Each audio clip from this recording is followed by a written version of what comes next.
আজি হুকত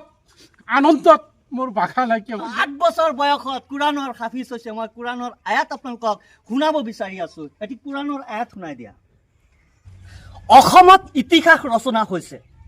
লখিমপুৰ জিলাৰ এগৰাকী 8 বছৰীয়া কণমানিয়ে এইবাৰ কোৰাণৰ হাফিজ হৈছে মোৰ পিছফালে আপোনালোকক দেখুৱাই আছো এইসকল হৈছে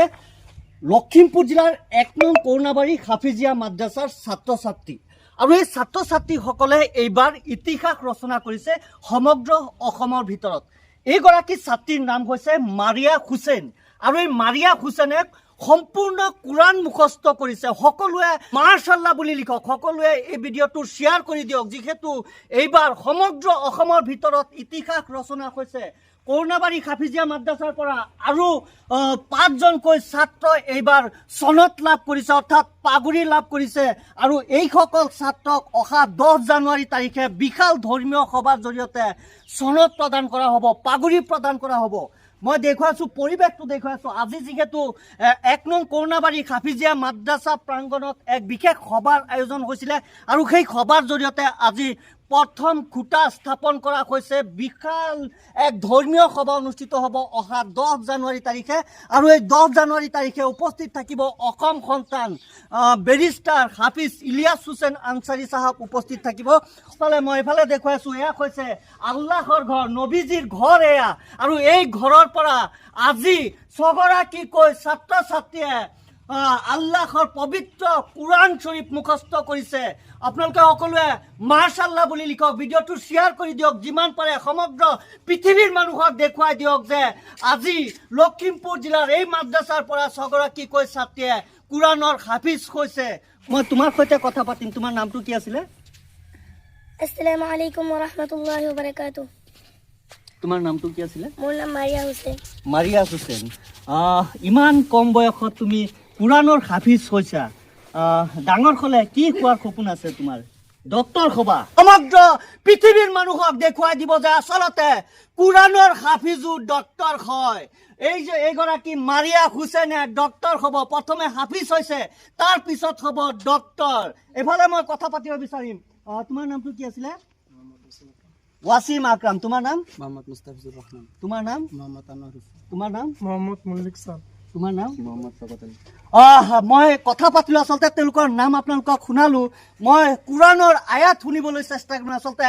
মাত্ৰ 8 বছৰ বয়সত কোৰাণৰ হাফিজ হৈছে মই কোৰাণৰ আয়াত আপোনালোকক শুনাব বিচাৰি আছো এটি কোৰাণৰ আয়াত শুনাই দিয়া أعوذ بالله من الشيطان الرجيم بسم الله الرحمن الرحيم فلا أقسم بما تبصرون وما لا تبصرون إنه لقول رسول كريم মাশাআল্লাহ মাশাআল্লাহ আচৰিত অসাধাৰণ আসলতে খেলা-ধূলাৰ যিটো বয়স সেই বয়সত কোৰাণৰ হাফিজ হৈছে কেনেকৈ এটা সফলতা অসমৰ নহয় গোটেই পৃথিৱীৰ এক সফলতাই বৰ্তমান সময়ত জিলিকাই তুলিছে লখিমপুৰ জিলাৰ কৰুণাবাৰী হাফিজিয়া মাদ্ৰাছা কোৱা ধৰণৰ আয়োজন কৰিছে মই আপোনাৰ সৈতে কথা পাতিম কি ক'ব আসসালামু আলাইকুম খুবেই ভাল লাগিছে আমি পৰিচালনা সমিতিৰ পৰা সকলোকে ধন্যবাদ কৰিছোঁ আৰু নিমন্ত্ৰণ জনাইছোঁ যাতে আমাক আশীৰ্বাদ দিয়ে আৰু লগতে আমাৰ এই অনুষ্ঠানটো যাতে সাফল্যমণ্ডিত কৰে তাৰ বাবে সকলোকে মই মোৰ অন্তৰৰ ফালৰ পৰা ধন্যবাদ জনাইছোঁ আৰু আহিবলৈ নিমন্ত্ৰণ জনাইছোঁ আমি অশেষ কষ্টৰ ত্যাগ স্বীকাৰ কৰিছোঁ ৰাইজেও কৰিছে সকলোৰে সহায় সহানুভূতিৰ জৰিয়তে আমি আজি এনেকুৱা এটা 8 বছৰীয়া কণমানিক কোৰাণৰ সনদ দিবলৈ সমৰ্থন হৈছোঁ আজি হুকত আনন্দত মোৰ ভাষা নাইকিয়া হৈ গ'ল মই সকলোৰ পৰা দোৱা আশীৰ্বাদ বিচাৰিছোঁ যাতে আমাৰ এই কণমানি ল'ৰা ছোৱালীসকলে যাতে ভৱিষ্যত অসমৰ নাম উজ্বলাই তুলিব পাৰে যাতে অসমত এটা বিৰাল ইতিহাস ৰচনা কৰিব পাৰে তাৰ বাবে মই সকলোৰে ওচৰত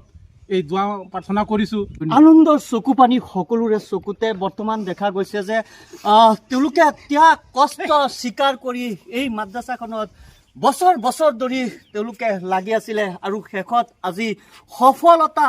অনুভৱ কৰিছে সকলোৱে। মাদ্ৰাছাৰ প্ৰতিগৰাকী সদস্য, প্ৰতিগৰাকী শুভাকাংক্ষী, এই অঞ্চলৰ প্ৰতিগৰাকী ৰাইজে আজি সুখ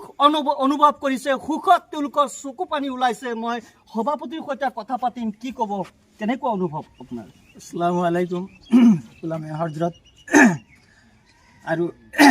এই কৰ্ণাবাৰী হাফিজিয়া মাদ্ৰাছাৰ ছাত্ৰ ছাত্ৰী আৰু উপস্থিত ৰাইজ, আমি এটা কথাই মানে ভাবিবলগীয়া কথা যে 8 বছৰীয়া কণমানিয়ে কোৰাণ তেলাওত কৰি কোৰাণ হেফজ কৰিছে। আমি তেখেতক চনদ দিবলৈ সক্ষম হৈছোঁ আৰু মই এই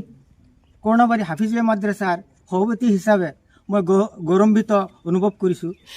আৰু মোৰ লগত যিসকল পৰিচালনা কমিটিৰ সদস্য উপদেষ্টা আছে সকলোৱে আনন্দত ভাগি পৰিছে। আমি ধন্যবাদ জ্ঞাপন কৰিছোঁ। মোৰ সৈতে আৰু এজন মাদ্ৰাছা পৰিচালনা সমিতিৰ ব্যক্তি আছে। মই আপোনাৰ সৈতে কথা পাতিম। আপোনালোকৰ এটি সুন্দৰ অনুষ্ঠান, আন এক সফলতা, 8 বছৰীয়া কণমানিয়ে কোৰাণৰ হাফিজ হৈছে। কি ক'ব? আসসালামু আলাইকুম। আচলতে আজি উপস্থিত সকলো ওলামাসকল, সূৰ্যজনে কাৰাম,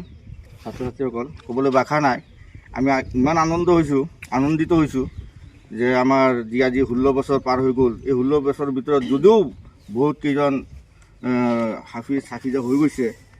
কিন্তু তাৰ ভিতৰত প্ৰথমতে 8 বছৰৰ এজন কণমানি ছোৱালীয়ে যি আমি চনদ দিম বুলি আশা কৰিছোঁ, আৰু এই চনদ আমাৰ অসম গৌৰৱ বেৰিষ্টাৰ ইলিয়াছ আনচাৰী চাহাব, লগতে এই স্থানীয় আলিম উলামাৰ সহযোগত প্ৰদান কৰিব 10 তাৰিখে। সৰ্বপ্ৰথমে আপোনালোকক সকলোকে মই কমিটিৰ হৈ দাৱত জনালোঁ। আপোনালোকে উপস্থিত থাকিব, দোৱা কৰিব। বিশেষকৈ এই সাফল্যতাৰ আঁৰত যদি আমি চাবলৈ যাওঁ, আমাৰ যিসকল শিক্ষক আছে, এই শিক্ষকৰ অশেষ অৱদান আছে। কাৰণ তেওঁলোকে খোৱা পানী এৰি ৰাতিয়ে দিনে নিশাই কষ্ট কৰি যি আমাৰ মাজত কষ্ট কৰি যি ফল দেখুৱালে, সঁচাকৈ আমি তেওঁলোকৰ কাৰণে অন্তৰৰ পৰা দোৱা কৰিছোঁ যাতে আল্লাহ তালাই তেওঁলোকৰো দিন, যাতে যি ধৰণে আমাৰ ছাত্ৰ ছাত্ৰীসকলৰ ভৱিষ্যত উজ্জ্বল কৰিছে, আল্লাহ তালাই তেওঁলোকৰো দিন তেনেকুৱা উজ্জ্বল কৰি দিয়ক। আৰু তেওঁলোকৰ দ্বাৰা এই কৰুণাবাৰী হাফিজিয়া মাদ্ৰাছাখন উন্নতিৰ ফালে আগবাঢ়ি গৈ আছে। গতিকে মই আৰু বিশেষ নকওঁ, চবেই আমি আনন্দিত। আপোনালোকেও আহিব ইনশাল্লাহ, যাতে দোৱা কৰিব আল্লাহ তালা যাতে এই সভাখন কামিয়াব কৰে।